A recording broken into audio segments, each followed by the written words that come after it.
في مبادئ عند السوريين تغيرت، وفي أسس اتهدمت، وفي عادات وتقاليد التغت. يعني الله موجود بسوريا ومو موجود بالغربة. الناس اللي راحت على الغربة تغيرت كتير.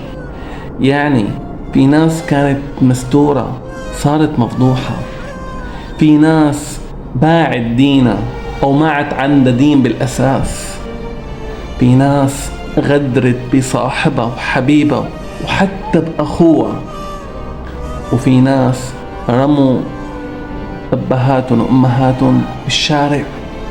كله مشان شو؟ مشان المال. كله لحق مصلحته مشان المال.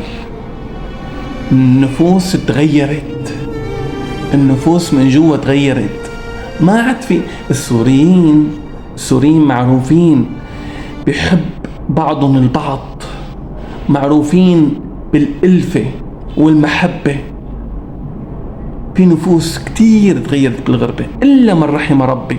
والله أحيانا أنا بشوف ناس سوريين طبعا هون بالغربة، بفتخر إني أنا سوري، بفتخر. وفي ناس الله يهدي البال ويرجعنا على بلادنا بخير وسلام.